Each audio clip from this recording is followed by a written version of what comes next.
Yeah, so this is a piece I cut here recently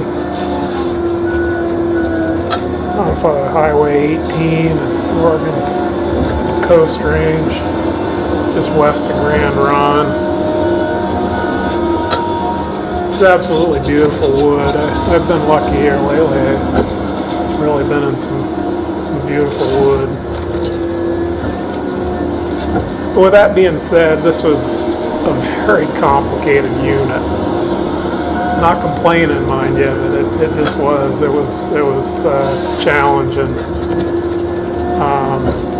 It was about 20 acres gross, I guess, in 2 blocks. Highway 18 ran through about a third of it, and it's very broken ground. This larger block that I'm on now had 2 pretty significant knobs that rose up pretty sharply, had a saddle in between them. Kind of a weird shaped block too, so there were quite a lot of angles to work with. Of course, the highway, the whole 9 yards. So to get this, tall wood on the ground, save it out, was challenging. And this little block I'm cutting now is kind of a triangle. I'm kind of curious to what other guys do, but I find in pieces like this, with wood like this, I kind of break it up into small cut blocks with one predominant lead, kind of pull those out and then jump onto the next one, the next lead. Looking off the distance there out to the left, that standing timber is a property line. It's Miami Corporation, I think. And then up the hill to the right was an arbitrary line. There was a buffer line where it kind of fell down off the knob into a swamp. So to open this little strip up, I went out to the end right on the property line and the buffer line. I threw a bunch of wood back in, parallel with the buffer line, and dropped down the hill, threw wood into that hole, kind of up the hill, kind of parallel to the property line, and then that allowed me I saved myself a way to get up in there. And there was a pretty good handful of really big wood that I had to throw down along the property line. So after all that shenanigans was done, I could actually get going on the cutting. My lead was established. So what I'm doing on this little piece, as you can see, it's kind of a sharp little pitch, and I'm cutting my way up the hill, and this was the best lay I had, the most favorable lay I had on the entire piece. And you can see what I'm doing here is I'm throwing this wood side hill and quartering it slightly up the hill as well. And so gravity can work for me a little bit there too. I'm laying this stuff parallel with that previous pass, and using those bundles to cushion the wood as best I can. Doing everything I can to save this stuff out.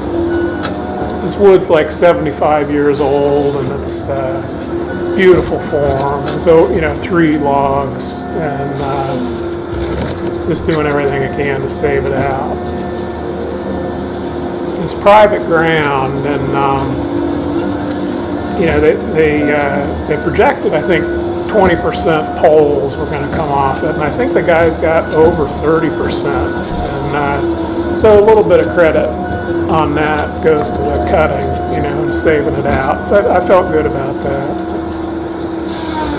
But there's always some breakage, and it's funny. In wood like this, I mean, to break one, I always feel bad about it. I hate to see it. It happens, but I always kind of feel like, well, maybe was that a blunder? Could I have done something different? But hey,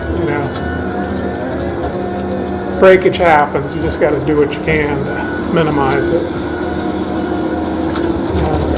This is heavily stocked, and so one of the things you'll see me doing quite a bit is trimming the stumps, trimming that high side in particular, to give it a glance and blow if you can. So what I was doing on this was I was cutting my way up the hill and, you know, facing as I went up, facing the trees, you know, off to my right if they needed it. Then I'd just drop back down the hill. I might catch a few sticks that needed facing on the way back down. Then I'd just cut my way back up again. And, you know, with my leg, of course, that would put me behind the trees. And, you know, because really for such a short little pass, to try to swing these trees 270 degrees, you know, as tall as they were, is just kind of asking for trouble, asking for breakage. So,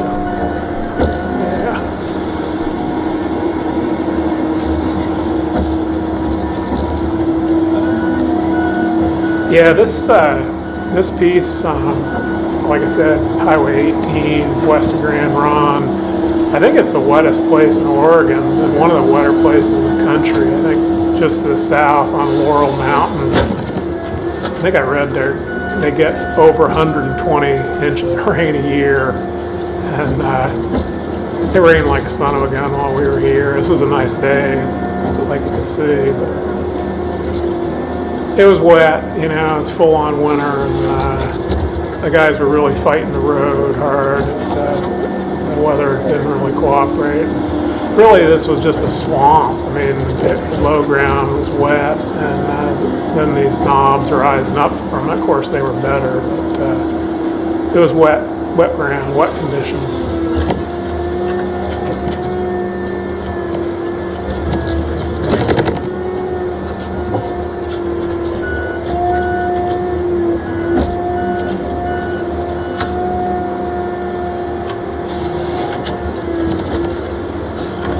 Yeah, I'd just like to say, I mean, this is our southern crew, and it's just a pleasure to work with them. They're good guys to work with. Shovel operator Mike and Matt on the processor, Bob loading trucks. They just have a good time, and it's fun to work with a good crew. Getting good production, and having a good time doing it. It's always a pleasure.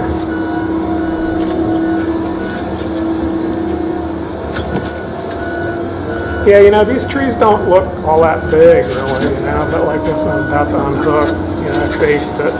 And it's actually a pretty good sized stick, and but it's tall. All this stuff is tall, and so that's a heavy lift. And, I face more wood than probably what I have to, because I'd rather face it up and be able to take it right off the stump than not, you know. And it just makes it easier, you know. I mean, a clean lift, you just have a lot more power than if you have to fight it off the stump. When you're trying to save it, that makes quite a difference sometimes.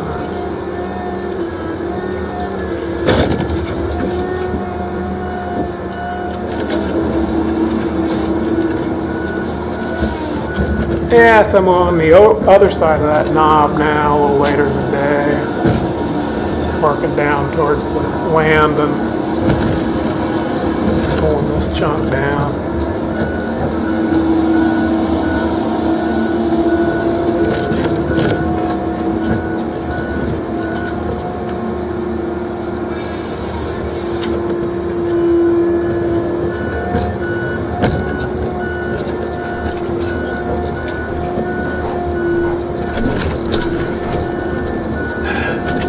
Wow, they are beautiful logs you're making there, Matt. Yeah, so of course another thing I had to deal with here was phase congestion, you know, cutting right on the guy's log. Always less than ideal, but hey, that's logging sometimes, right? We made it work.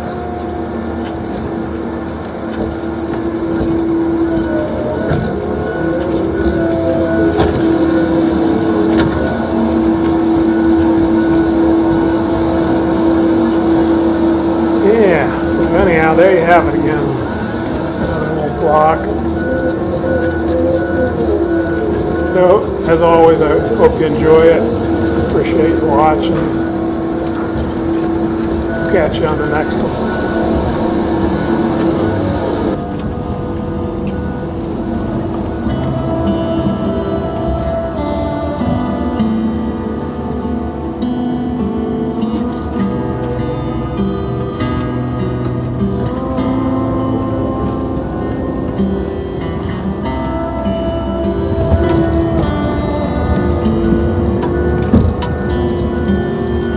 What you gonna do next, Jason? Oh, I was gonna whittle on that strip there, beside your decks there, I guess. Which side do you wanna? You wanna be on the road side, or should I move those logs, or what? Oh, hell no, Bob. I'll go back in there again, I guess. Yeah, it looks like, those might poke out a little bit.